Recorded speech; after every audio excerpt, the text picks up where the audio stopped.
올해 수능 지원자는 54만 8,734명입니다. 86개 시험지구 1,185개 시험장에서 8시 40분, 지금부터 시작해서 오후 5시 40분에 끝나겠습니다. 다만 708명의 시험 편의 제공자 중에서 올해는 5교시에 응시한 중증시각장애인 수험생이 없습니다. 따라서 경증시각장애 수험생의 5교시 시험이 종료되는 오후 8시 20분이 최종 시험 종료 시각이 되겠습니다. 오늘부터 이신청 접수 및 이신청 심사가 진행됩니다. 이 신청은 한국교육과정평가원 홈페이지에서 접수하는데 오늘부터 18일 오후 6시까지 접수를 받고 이어서 19일부터 25일까지 심사하게 됩니다. 심사가 끝나면 11월 25일 오후 5시에 정답 확정 발표를 하게 됩니다. 그리고 최종적으로 12월 4일 수험생들에게 성적을 통지하게 됩니다. 오늘 오전 8시 40분에 시작된 시험은 오후 8시 20분에 최종 종료됩니다. 오늘 시험이 시작되는 순간까지 최선을 다해 노력을 해왔고 지금 이 시각부터 혼신의 힘을 다해서 시험을 치를 전국의 모든 수험생들의 어려움과 그 노력에 따뜻한 격려를 전해드리고 싶습니다. 그리고 마지막으로 오늘의 시험이 안전하고 공정하게 시행될 수 있도록 모든 협조를 아끼지 않으신 학부모님, 선생님, 그리고 출제위원, 검토위원, 인쇄위원, 소방관, 경찰관, 그리고 제가 미처 나열하지 못한 모든 관계자 여러분들께 진심을 다해 다시 한번 감사의 말씀을 드립니다. 특별히 시험 감독관으로 참여해 주신 전국의 약 7만여 명의 선생님들의 노고에 깊이 감사드립니다. 이어서 출제위원장이신 서울대학교 신봉섭 교수님과 검토위원장님이신 춘천교육대학교 노경주 교수님을 소개해 드리겠습니다. 먼저 출제위원장님 신봉섭 교수님이시고요.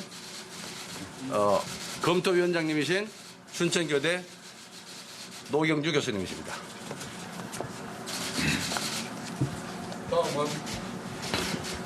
다음은 2020학년도 대학 수학능력시험 출제 방향 주요 내용에 대해서 출제위원장님이신 신봉석 교수님께서 발표해 주시겠습니다.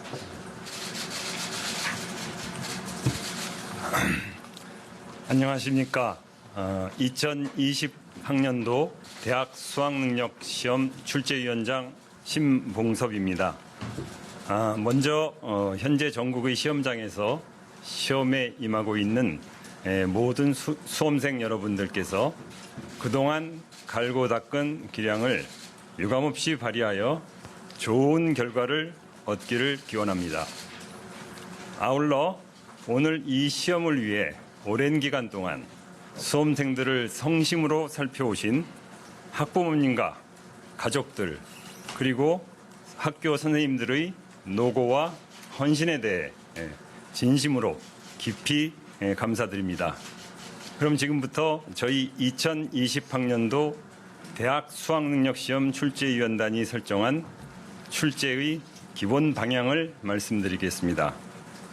출제의 기본 방향은 2009 개정 고등학교 교육과정의 내용과 수준을 충실히 반영한다는 원칙, 그리고 대학 교육에 필요한 수학 능력을 측정한다는 이 두 가지 원칙의 하에 기본 방향이 설정되었습니다.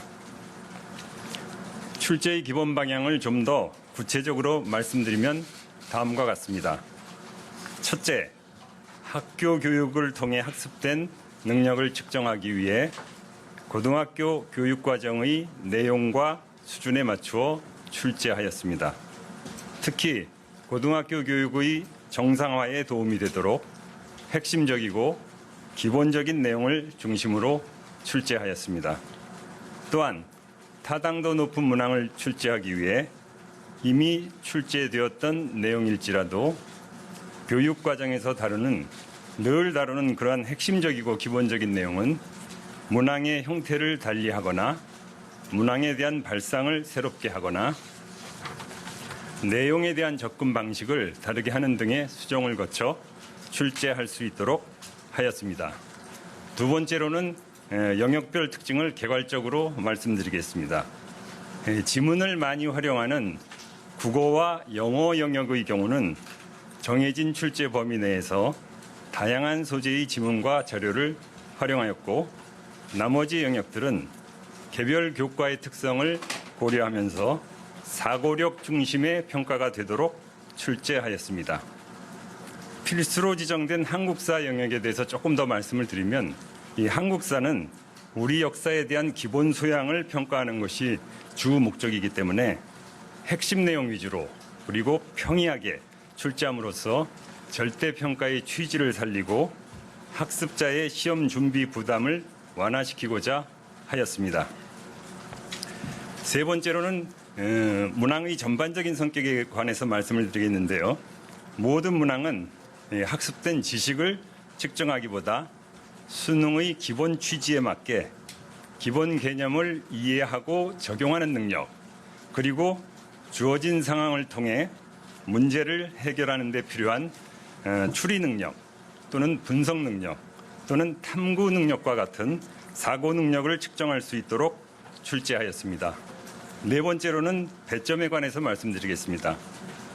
각 문항은 교육과정상의 중요도 또는 문항의 난이도 또는 문항을 푸는 데 필요한 사고 수준과 소요 시간 이런 것 등을 종합적으로 고려하여 차등 배점하였습니다. 다섯 번째로 전반적인 출제 기조와 수준의 면에서 말씀을 드리겠습니다. 학생들의 과도한 수험 준비를 부담을 완화하고 학교 교육의 내실화에 기여할 수 있도록 고등학교 교육과정 내에서 일관된 출제 기조를 유지하고자 하였습니다. 따라서 학교 수업을 충실히 받은 수험생이라면 문제를 해결할 수 있는 수준으로 출제하였고, 또한 올해 2차례 시행된 모의평가를 통해 파악된 수험생들의 학력 수준 그리고 그 이후의 학습 준비 정도를 고려하였습니다. 마지막으로 EBS 연계에 대해서 말씀드리겠습니다.